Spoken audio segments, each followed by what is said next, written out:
I had a dream, which was not all a dream. The bright sun was extinguished, and the stars did wander darkling in the eternal space.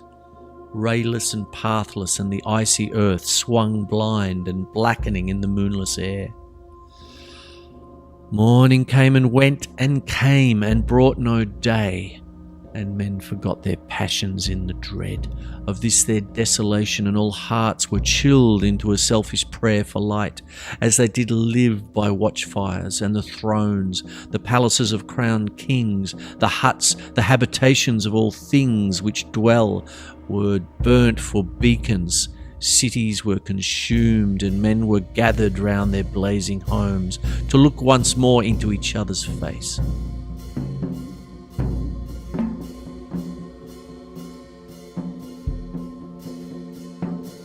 Happy were those who dwelt within the eye of the volcanoes and their mountain torch. A fearful hope was all the world contained.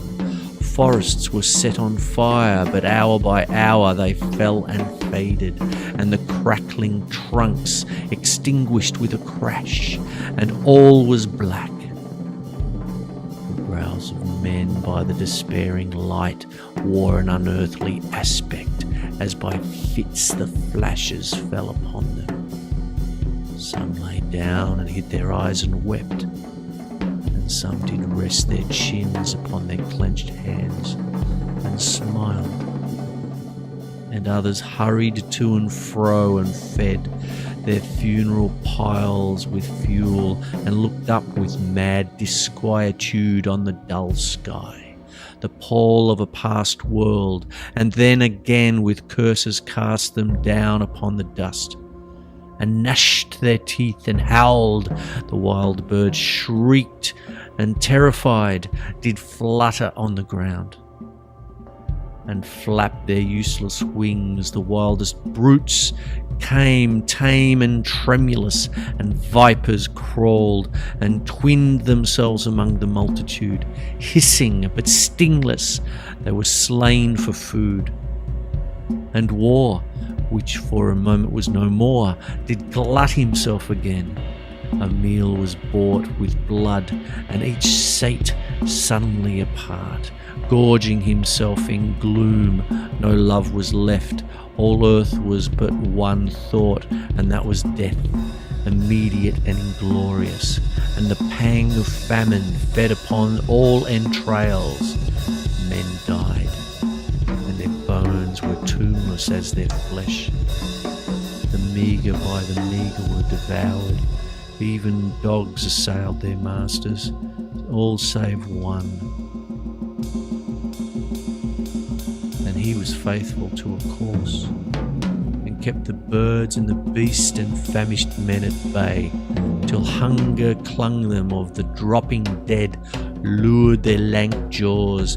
Himself sought out no food, but with a piteous and perpetual moan, and a quick desolate cry, licking the hand which answered not with a caress, he died.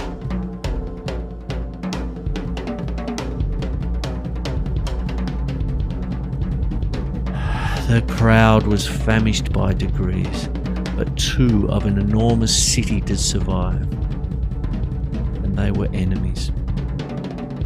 They met beside the dying embers of an altar place, where had been heaped a mass of holy things.